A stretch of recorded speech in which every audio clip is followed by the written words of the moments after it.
men are not born with value. They must make themselves valuable. And the only way you can make yourself valuable is through using your talents and your capabilities. You have to maximize your potential as a man. That's how you become valuable in the society, and that's how you get access to sex. As we mentioned earlier, most women actually don't like most men. Most women like the top 20% of men.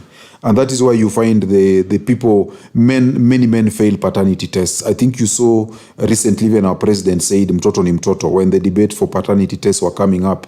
Because so many women, as much as you marry her, she still wants to sleep with another man. And that's why many men raise children who are actually not theirs. So the burden of performance is mostly on the men. Because men are the success objects, but women are beauty objects. So that is the difference. Thank you.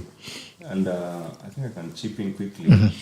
What our friend in the States needs to understand, seduction is a game.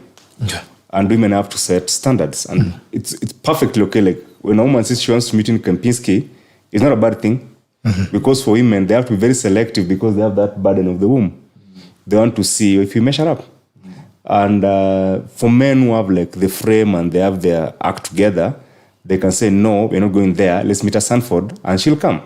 Okay. But not many men have that kind of strength. Yes. So for most men, they have to negotiate because, as we normally say, women are gatekeepers of sex and men are gatekeepers of relationship.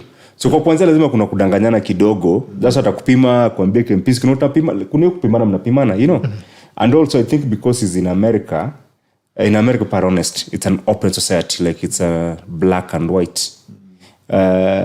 Africa, we communicate differently. We don't communicate in a black and white way. So I think they're a bit advanced in that way. In terms of conversations. Yeah, so I think that's where I think he's been there quite for some time.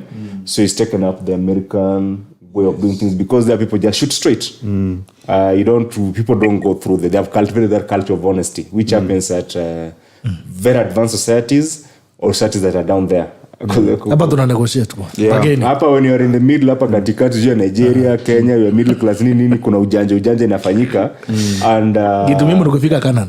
Yeah, so some men have to use men. Yes. Even taking her to camping is not a bad thing if that's the only route you have, but we're telling men that it can be cheaper. Yes. And there are other ways that you can do it. Yes, and also men to stop having the scarcity mindset that you are afraid that if she tells you to go for a date, you have to go for it. That is not the point. And even if he's talking about honesty, in a relationship, you will not always be honest. Like she can be asking you, how do I look in this dress? She probably doesn't look nice.